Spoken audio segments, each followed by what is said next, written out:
Welcome back, St. Marians. Once again, we are here in ISC economics classes, and today we are going to discuss the law of equi-marginal utility. So, it is very important law in economics, and you will understand in such a easy way, then you will never forget this law. So, we are going to discuss in this series. First, we'll go through the statement of law. So the statement of law states the utility maximizing consumer must allocate his income among various commodities in such a way that the last unit of money or rupee spent on each commodity gives him same or equal marginal utility. So, what does it mean? It means that if you are having the definite amount of money in your pocket and you have to allocate in such a way that you should get equal utility from every commodity or each commodity which you are going to purchase. For example, you have to purchase two commodities and you are having some definite amount in your pocket. So, according to this law, as a consumer, you are willing to spend that money in such a way that you are getting equal utility, means equal satisfaction from each commodity. So, the price of the commodities are different, but the satisfaction from the commodity should be equal as a consumer for you. So, this thing is stated by the law. So, we can understand it better that utility maximizing consumer will spend his money income on different goods in such a way that the marginal utility of each good is proportional to its price. So, for another example, that suppose you have purchased one unit. So, when you are going to purchase another unit of the commodity, then you will keep in mind that you should not spend more than the price. It means you are maximizing your utility after every additional unit, or we can say so that marginal utility means whenever you are purchasing additional unit of each commodity, you should get maximum satisfaction, or you should get that equality to the price, or we can say so that when mux is equal to MUY, or we can say so that MUX upon PX is equal to MUX upon PY is equal to MU per unit of the money. So we can say so that MUX is here maximum utility of commodity X, and MUY here that maximum utility of Y, and Px is the price of commodity X and Py is the price of commodity Y. So whenever that price of commodity X is equal to price of commodity by Y, then consumers will be in equilibrium. So we can understand it well. Whenever we are going to purchase something else, then after every additional unit, that utility of the commodity will decline for the consumer. So let's have a look on the table, and you can understand it well how that utility for a commodity is decreasing. So here is a table for commodity X and Y, and units are shown in the category number 1, 2, 3, 4, 5, 6, and MUX is that maximum utility of commodity X, and MUY of that is the maximum utility of commodity Y. And what is the price of commodity X? That is rupees 5. X is equal to rupees 5 and Y is equal to rupees 10. So if we are discussing about first unit of the commodity, then you can see so that for first commodity or first unit of commodity X, that MUX upon PX is equal to 10, means utility for the commodity X is 10. And when you are going for commodity Y, then price of the commodity is 10 rupees. So 80 upon 10 is equal to 8 utils, or 8 unit of commodity Y a consumer is purchasing for first unit. Whenever we are going for second unit, then the 45 maximum utility 45, or he can spend only 45 rupees for 2 units. It means that utility maximum utility for commodity X is decreased after first unit of consumption. So now it becomes 45. So 45 upon 5 is equal to 9. So util or that number of unit will become 9. So for second unit it will become less than first unit. It is like this same in case of commodity Y. So it was 70, so now it will become 7. So for third case it will become 40. So 40 upon 5 is equal to 8, and 60 for Y commodity, 60 upon 10 is equal to 6.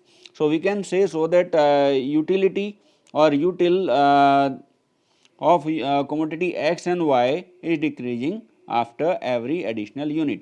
So we can say so that if it is going on like this according to DMU, so when consumer may be in equilibrium. So for understanding this, we have to go through another concept. So what is another concept? That how much quantity of commodity X and how much quantity of commodity Y, if a consumer is having the certain amount in the hand, can purchase. So we can go through that definite or all certain conditions or all possible conditions for X and Y. So let's have a look on the table. Here we have considered that consumer is having only 40 rupees in his pocket, and we know well that the price of commodity X is rupees 5 and the price of commodity Y is rupees 10. So in that case, when a consumer will be in equilibrium, remember that you are having rupees 40 in your pocket only, and you have to manage the equilibrium between the commodity X and commodity Y. So we are going through the first combination. If consumer is willing to purchase 3 units of X, then he has to pay 3 into 5 is equal to 15. And then if he has to purchase 1 unit of Y, so he has to spend 10 rupees. So 15 plus 10 is equal to 25. It means that he has not spent his full amount. We are going for second combination, then where the 4 unit of X will contain 4 into 5 means 20, and then 2 into 10 is equal to 20 and is equal to 40. So here he has completed whatever the amount was there in the pocket of the consumer, that was only 40 rupees. And we are going for next combination. So unit 5 of commodity X and unit 3 of commodity Y. So if we are going for 5 units of X, then 5 into 5 is equal to 25 and 10 into 3 is equal to 55. So it is out of the pocket of the consumer.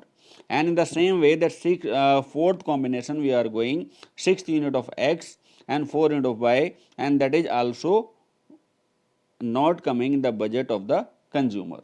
So that here if we are watching that combination number 2, where he is having 40 rupees and he has spent 20 rupees on both commodity, it means that the price of the both commodity is equal to the utility of the commodity. So he has spent 20 rupees. It means that if we are discussing the utility in the terms of rupees, then he has spent equal money on both the commodity X and commodity Y. So we can say so consumer is in equilibrium. Let's have graphical representation of this table. So we can say so for the first commodity X, we have taken that for unit 1, 2, 3, 4. So we have taken which unit? 4 unit of commodity X.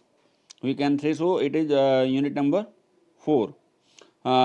Unit of X is 4, and here we have taken 40 rupees he has spent, so 4 unit of X, and we can say so that 1 and 2, so rupees price, price of commodity Y is rupees 10, so we can say so that 2 unit of Y. So equilibrium is there. We can understand very easily that for commodity X, for commodity Y we are having 2 commodity on rupees 2 into 10 is equal to 20. And for commodity X, we can say so that 4 units of X in rupees 5 will be 20. So for unit X we can have 4 into 5 rupees 20. 20 rupees here. And for another case, again I am telling you, 2 into 10 is equal to 20. So 20 is equal to 20. It means that both the commodities are having equal utility for the consumer. So now consumer is in equilibrium. This line is showing the equilibrium. So we can say so that consumer will be in equilibrium in the second set of combination of both commodity, where he is purchasing 4 unit of X and 2 unit of Y. Why consumer is in equilibrium? Because he is spending on both commodity equal amount of money, or money we are calculating or measuring in the terms of utility. So consumer is getting equal utility in the given income, and that is 40 rupees. So I hope so you understood this one. So let's go for assumptions of that limitations of the law of equimarginal utility. So we know well what is limitation. So limitation means in which terms and condition this law works. Or first one we can say so that it is difficult for the consumer to know how the marginal utility attained from different commodities, because utility cannot be measured.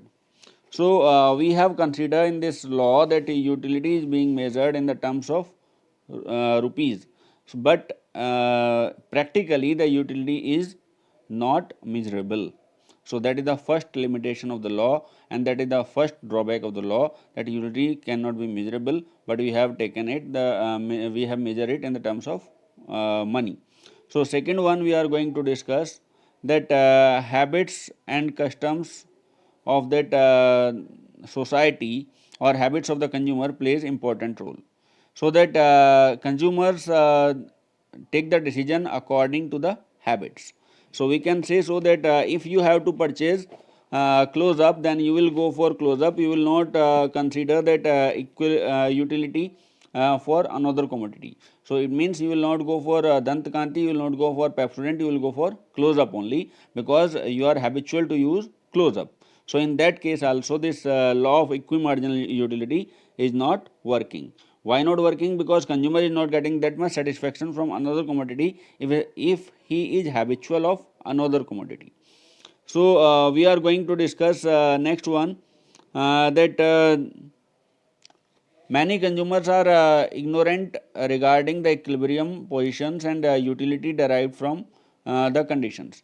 So if you have read the economics, if you are aware about that use of money, utility of money, then you can understand about law of equimarginal utility. Otherwise you are not considering that when you are coming in equilibrium, or what is equilibrium. So that substitute price goods plays very important role in that one. If that price of substitute good is less, then he will not go for his first combination, he will go for another combination. So next and third point we are going to discuss that demand for expensive and indivisible good cannot be adjusted easily. So this is not possible to equate MU on it. So while we are discussing about costly goods, so there MU is not applicable. There this law of equimarginal utility is not applicable. Why? Because we cannot measure or we cannot compare two commodities which one is having very less utility and low price, and second is having very high utility and high price. So there is no comparison between such cases.